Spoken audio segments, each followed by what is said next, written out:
ये शिकार नहीं संभव। तो चलो कहानी को शुरू करते हैं। कोठी में एक अजीब सी शांति पसरी हुई थी। ध्रुव के मन में लगातार सवालों का तूफान था। तो वरुण बेफिक्री सा खिड़की के पास खड़ा अंधेरे में कहीं खोया हुआ था।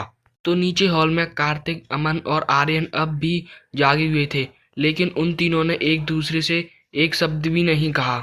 आज की यह खामोशी हर रोज जैसी नहीं थी।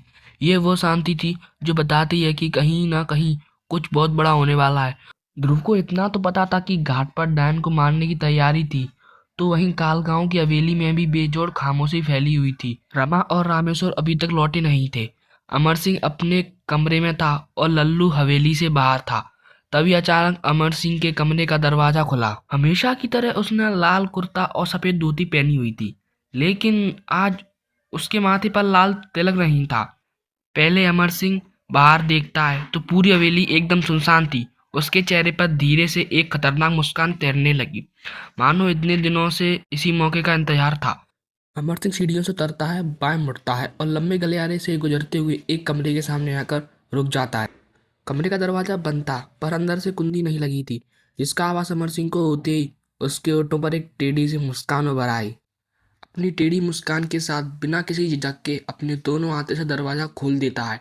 दरवाजा इतनी जोर से खुलता है कि आवाज सुनकर बिस्तर पर लेटी भारती घबराकर उठ बैठती है। उसकी पलकों पर ताजे आंसू अटके थे, जैसे वह अभी तक रो रही हो। भारती ने जैसे ही सामने देखा दरवाजे पर खड़ा अमर सिंह, उसकी आंखों में एक खतरनाक चमक स्पष्ट दिख रही थी। भारती तुरंत अपनी साड़ी का पल्लू ठीक करते हुए सिर पर डाल लेती है और धीरे से खड़ी हो जाती है। अमर सिंह भारती को एक बार ऊपर से नीचे तक देखता है और फिर कहता है, क्यों छुपा रही हो? इतनी घबराहट किस बात की? इतना कहते ही अमर सिंह कमरे में कदम रखता है और दरवाजा बंद कर देता है। तो भारती भी अपने कदम पीछे लेती है और कहती है, पर उसकी आवाज में एक कपकपाहट साफ दिख रही थी। ये क्या कर रहे हो? अमर सिंह मुड़ता है और भारती को देखते हुए कहता है, पर उसकी आवाज धीमी और खुरदरी थी। इतनी जल्दी दूर क्यों हो रही हो? पहले तो तुम ऐसा नहीं भागती थी। भारती अपने आप को कठोर करते हुए कहती है, अब कुछ नहीं बचा हमारे बीच, मेहरबानी करके यहाँ से चले जा। अमर सिंह हंसता है, पर उसकी हंसी में नफरत और नीचता दोनों साफ दिख रही थी। क्यों नहीं हो सकता? पहले भी तो सब होता था, फिर आज इतनी परहेजता किस बात की? वह धीरे से उसकी ओर बढ़ता है। भारती डरते हुए पीछे हटती है। नहीं, कृपया मैं हाथ जोड़ती हूँ, ये मत कीजिए। उसकी आंखों में आंसू बहने लगे थे, लेकिन अमर सिंह के चेहरे पर कोई भावना नहीं थी सिवाय उस पुरानी सुलगती घृणा के। वह धीरे से कहता है, सोचती तब ना, तब मैंने तुमसे कहा था कि दुनिया सिर्फ पैसों से नहीं चलती, शक्तियाँ भी होती हैं, दूसरी दुनिया भी होती है। और अमर सिंह ठाका मारते हुए हंसने लगता है।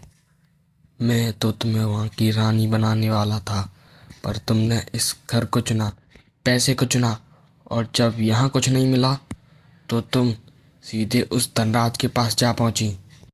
भारती कांपते हुए सिर हिलाती है, पर उसके शब्द जैसे एकदम थम गए थे। तो अमर सिंह उसके और नजदीक आ चुका था। उसकी आवाज जैसे जहर सी थी। अब बताओ, उस बुढ़े धनराज में आखिर ऐसा क्या है जो तुम्हें खुश रख पाता है? और अमर सिंह भारती की ओर झुकते हुए कहता है, और तुम अकेली तो हो नहीं, तुम्हारी वो बहन भी तो है। तो बताओ, क्या दोनों बहनों को वो एक साथ संतुष्ट कर पाता होगा?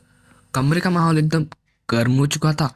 भारती की आंखों में डर और गुस्सा दोनों एक साथ भर आए थे, पर अमर सिंह एक शिकारी की तरह उसकी ओर बढ़ता चला जा रहा था, जैसे आज शिकार करके ही मानेगा शेर।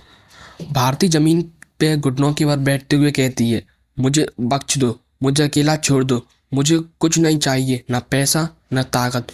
और रोने लगती है।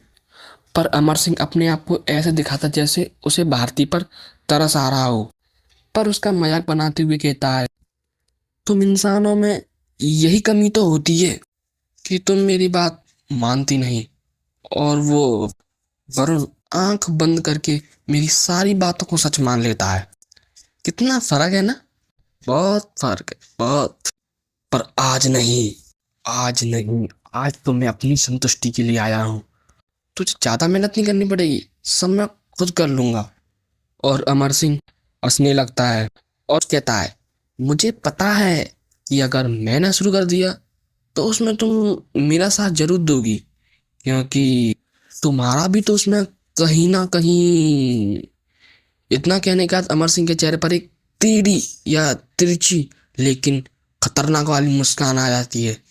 इसके बाद अमर सिंह यानी कि एक शिकारी की तरह अपने शिकार पर धावा बोल देता है।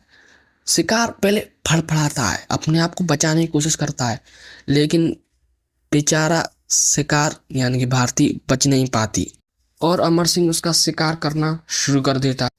ये शिकार थोड़ा अलग था बाकियों से, जिसमें शिकार को पता था कि उसे बख्शा तो बिल्कुल भी नहीं जाएगा, इसलिए उसने अपने आप को एक समय बाद पूरी तरीके से शिकारी के हवाले कर दिया और शिकारी बड़े चाव से शिकार कर रहा था, यानी संभव। तो दूसरी ओर घाट पर एक अलग ही माहौल बन चुका था। गहरे काले बादल आसमान में धीरे धीरे मंडरा रहे थे। रेत पर बना हुआ घेरा अब पूरी तरह काला हो चुका था, लेकिन उसके भीतर घूमती हुई रेखाएं अब भी दिख रही थी, नहीं नहीं चल रही थी, और हर नई रेखा खुद को निगलते हुए और भी ज्यादा काली होती जा रही थी। वह प्रक्रिया धीमी जरूर थी, लेकिन उस घेरे के अंदर से उठती अजीब सी शक्ति साफ महसूस हो रही थी। अनंत पुजारी के शिष्य उस शक्ति के हर कंपन को महसूस कर पा रहे थे। जैसे जैसे शक्ति बढ़ती गई, वैसे वैसे उस घेरे के भीतर से काला धुआं फुब्बारे की तरह ऊपर उठने लगा, जैसे ये संकेत हो कि उस घेरे के अंदर की शक्ति इतनी ज्यादा बढ़ गई हो कि उसका असर आसपास दिख रहा था। धुएं के उस साए में एक स्त्री की आकृति दिखाई दी, तो उन शिष्यों की आवाज भी तेज हो गई। मंत्रोच्चारण की ध्वनि पूरे वातावरण में अब गूंज उठी थी। उनकी आवाज इतनी तीव्र थी कि मानो वातावरण स्वयं थरथराने लगा हो। इतनी गूंज की मनुष्य की सुनने की क्षमता भी टूट जाए।